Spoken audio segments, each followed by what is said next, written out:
Hello, everyone. It's Dr. Cary Yurkiw here. Thank you for joining me for this webinar called Run Your First Marathon. And I want you to be able to do this strong, healthy, and injury-free. So I have two things to talk to you about today. One is my experience running marathons and how I teach people how to run their first marathon. A lot of people have this as one of their dream goals is to run their first marathon, just like I did over 20 years ago. I've done over 20 marathons now, still continuing to run and train. And so very excited to share my training plan with you right now. And then also I've been a chiropractor for over 31 years. So I've seen a lot of injuries in the clinic, running type of injuries, sprains and strains. I understand how the body works, the physiology of the body.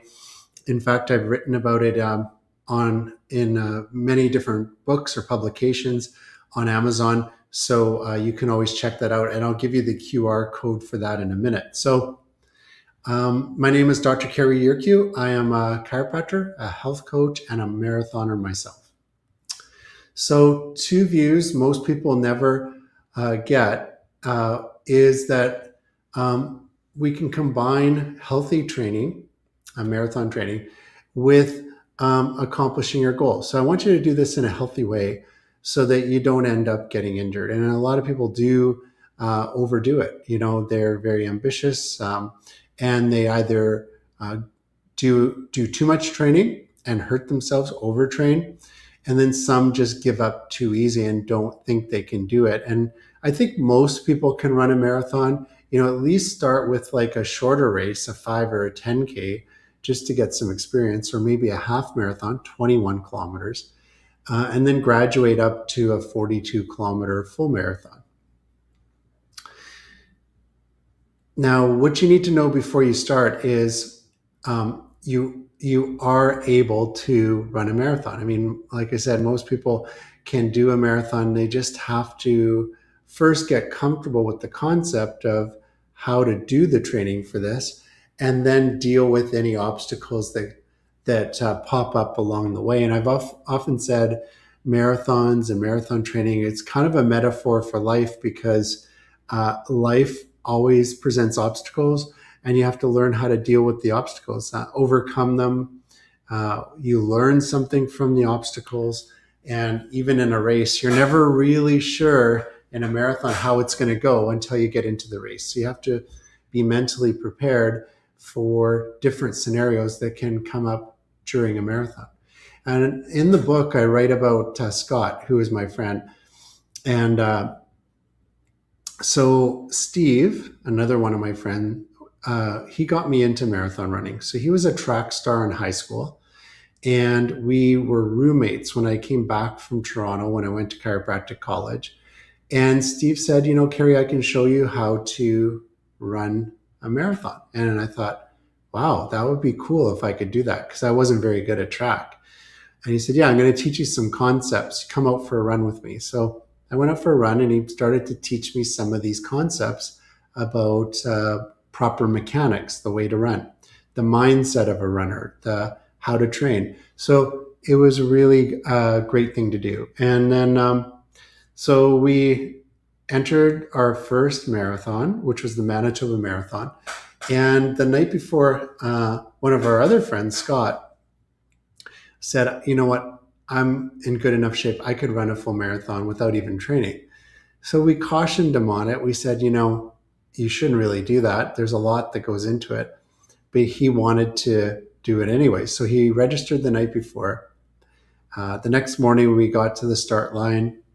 They sing the anthem, and we all start off. Now, Scott takes off really fast, going way faster than Steve and myself. And so we're about 3, 4, 5 kilometers into the race. And next thing you know, you see Scott on the side, and he's all keeled over, and he looks sick. And he said, I can't do it. I burned out. And I guess he went out too fast, didn't know what to expect, and kind of used up all of his energy in the first 5 kilometers. So Steve and I continued. We told him we'd see him at the end of the race.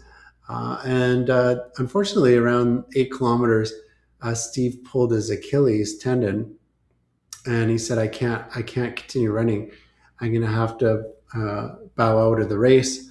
And he goes, but I'll come and cheer you on. So about every 5 kilometers, I would hear Steve yelling out my name and saying, you can do it. Way to go. You're doing great. And I just kind of, from that first experience of training and running the race, getting to the finish line, getting the medal, um, the fans, the people on the side of the road cheering you on, other runners, and for me doing the same, I just caught the bug basically. Decided this is something that I want to do and continue doing. So I just signed up for my next race after that, and here I am over 20 years later, and I've done over 20 races over those years. So usually a couple times a year, but there's been some years where I've missed a year. So but this year I'm registered for Athens, and that's going to be in November. So that's the original marathon. That's going to be pretty exciting. So the lesson here is not to take it too lightly. You don't want to go out there and run a marathon without training. On the flip side, I was a first-time marathoner, and I was able to finish the first race. And after that, it just inspired me to do many more. So I'm hoping you have the same experiences as I had. So the usual advice that you'll hear people saying is just run some more if you have to get ready for a marathon, or push through injuries. No pain, no gain. You hear that. Generic plans are built for people who already run. And ramp up fast and hope for the best. So there's all these different theories out there, and it's confusing. So what actually works is to build up gradually. Tendons and bones adapt slowly to the stress that they're put under. Train smart, not hard. Listen to early signals and fix the cause. So when your body starts talking to you, you should take it seriously, and then have a team of people there to help you, whether it's a chiropractor, massage therapist, your medical doctor. Maybe there's other types of therapy you go for. Recently, I went for some reflexology. They all help to keep us in good shape. Plan built around staying healthy first, and then run your own race at your own pace. You don't have to compare yourself to somebody else. So the core concept, number 1 out of 3, is build the base without breaking. So cardio fitness improves in weeks, but tendons and bones adapt over months. So it's going to take longer for those physical structures like your tendons and bones, the joints, to change. The lungs will respond fairly quickly to training. And you're going to feel ready long before your body is. So mentally, even with the lungs, the oxygen, you're going to feel like you can run a race much faster than your joints are going to be ready. The easy days should be easy. So most beginners run every day at the same medium pace. That kind of adds up. What you want to do is you want to start at an easy conversational pace. You want to have some interval runs, some faster paced parts of your run eventually. You can use some tools like a weighted vest. That's a good idea. You can do some hill training. That's another variation. And then, of course, you want your long runs on a day and a time that's convenient for you. So for me, in the last few weeks, it's been Saturday morning. I do get up at my regular time around 6, head out on the road at 6:30 or 7, do about 60 to 90 minute run. Last week was 90. I'll start to expand that out to 2 hours or 2.5 hours. That'll get me up to 20, 25 kilometers. And that'll be a good place to be going forward training for a marathon. So you want to start with those longer runs on the weekends or a day that you have off, and try to get out there early, because depending on where you live, it's not as hot and the temperature is more conducive to running. Stop chasing other runners, so run at your own pace, and comparison is the fastest way to get injured. Number 2, fuel and recover like it's training. So work just as hard at your nutrition and your rest. So you're going to go and run, your body's going to break down, and then you're going to get stronger when you're resting and eating properly. So Make sure you're eating enough, especially protein, fiber in every meal. Don't cut the calories while you're training. You're building up. You don't want to be starving. And underfed runners are the ones that get hurt. Number 2 is protect your sleep. Sleep is when your body rebuilds. It needs to reset itself. So the muscle tissue is going to get stronger during that time, but also mentally, you're going to recharge. You need the human growth hormone like testosterone to build up in your system. And that will be the repair signal that'll happen during your sleep. If you miss it, if you're cutting short on sleep, you're going to miss the gains. And then honor your rest days. Rest days are when adaptation happens. They're not weakness. So taking a day or two off a week, depending on your plan, this is kind of like your secret weapon. It's counterintuitive, but taking a day off is training. Core concept number 3 out of 3 is protect the body's weak links. So injuries whisper to you before they start shouting. The runners who get sidelined ignore the whisper and it turns into a shout. So here's some common conditions we see in the clinic: plantar fasciitis or Achilles sprains. These are heel pain that happens when you take your first steps. Too much too soon on slow adapting tissues can cause overuse. And the fix is a gradual buildup, getting the strength back, reducing the inflammation. Some treatment like chiropractic and laser can really help. Even something like orthotics can help to rebalance the foot. Runner's knee, it's a dull ache around the kneecap, usually weak hips, letting the knee track poorly. So the quadricep muscles going from the hips down to the knee, the tracking of those muscles through the knee joint, the patella, the kneecap, can shift over to one side, and that can cause excessive wear and tear in one part of the knee. Shin splints, aching along the shin in the front part of the leg, can cause inflammation. This can cause pain when you go to lift the foot up, and it can be a common injury, especially early on in training when you're starting something new. So the fix for that is patience, proper shoes, also a good training plan, and then some treatment if you actually have shin splints. Then IT band syndrome is the outside part of your knee at a predictable point when you're running. So usually I find it's on the outer part of the knee, kind of where the knee joint is. We call that runner's knee. It's when the IT band starts to slide over the bone and can sometimes even cause a clicking noise on the outside part of the knee. So stretching and strengthening, load management on the knee is important. The proper mechanics of the hips, the alignment to the hips, the proper movement of the hips can make a big difference for IT band syndrome. So some soreness and tenderness, it's normal. In fact, this morning when I was in the gym, I could definitely feel my first exercise was the leg press. And when I loaded the weights on, started doing the press, I could feel the muscles from my hill run yesterday. This is normal. But if you're getting sharp, localized pain that's worsening, stop and get that checked. So early warning signs, good time to get checked. Late becomes very expensive. Some things I hear from people is I'm not a real runner. So I hear this from people frequently. You could use some encouragement maybe from somebody who's done a race before, somebody who's trained in a marathon. That can be encouraging. You can always book an appointment here at the clinic if you're in our area. If not, you can book a consultation online. I'll give you the QR code later. And then what you can do is just book a consult and we can talk about your specific situation. So if you're not a person who's run a marathon before, you don't feel like you're a runner, that doesn't mean you can't run your first marathon.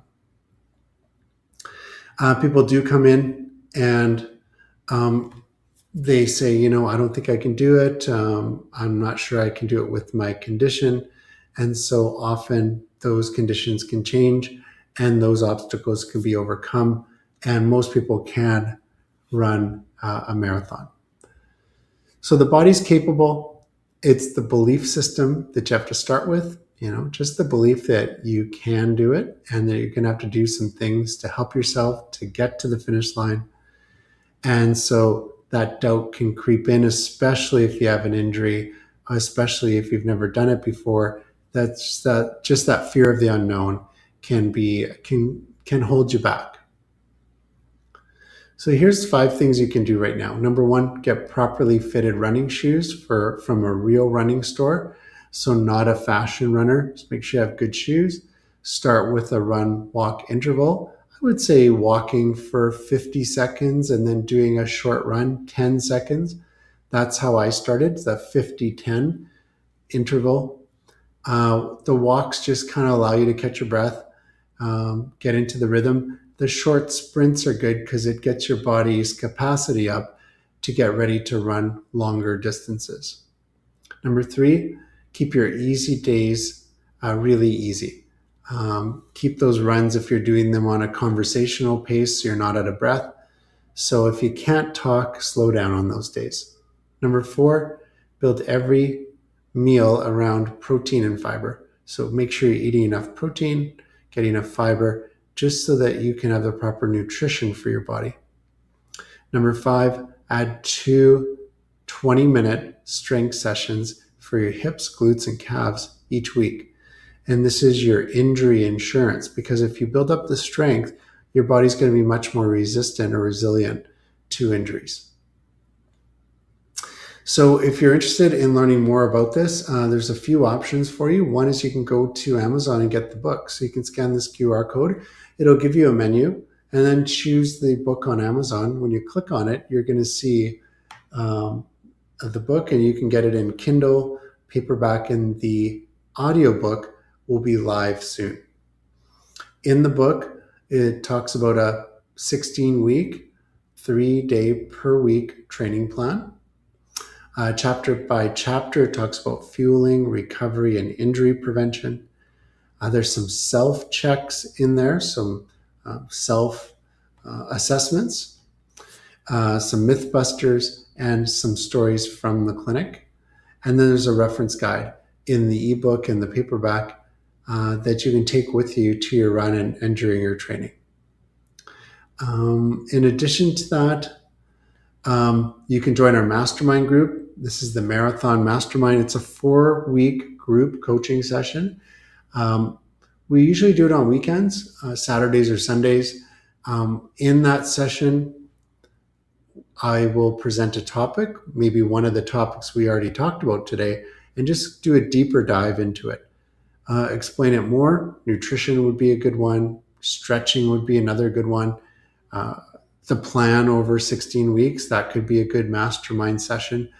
And then we'll do a deeper dive, and I'll take your questions. So you'll be able to raise your hand, either jump on the webinar and ask some questions, or you can just type in your questions in the chat and I'll answer your questions. So it'll be more personalized than this webinar. There'll be a community of runners that are just like you, that are interested in running their first marathon.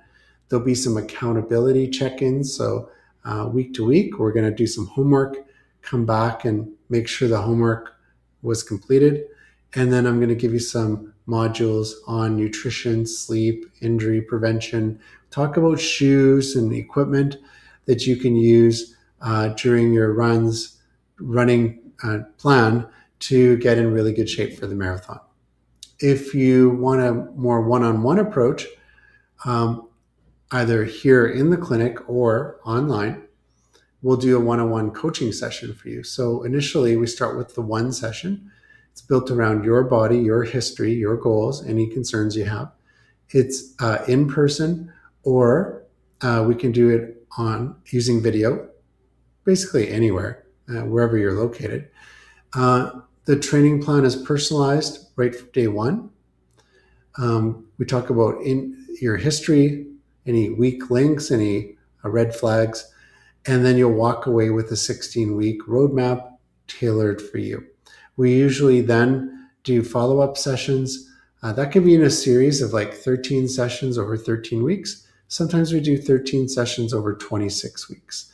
So we space them out. It all depends on your goals. Usually it's 13 sessions over 13 weeks. So you can do this. The finish line is more achievable than the doubt in your head is telling you.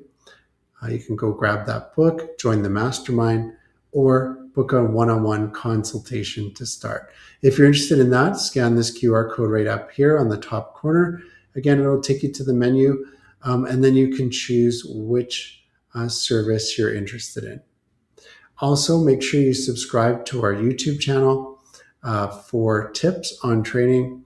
Follow me on social media. I'll be talking about my own training coming up for a marathon, and I'll be giving you some tips and sharing with you some of the challenges that I'm facing as we go along with the different training sessions.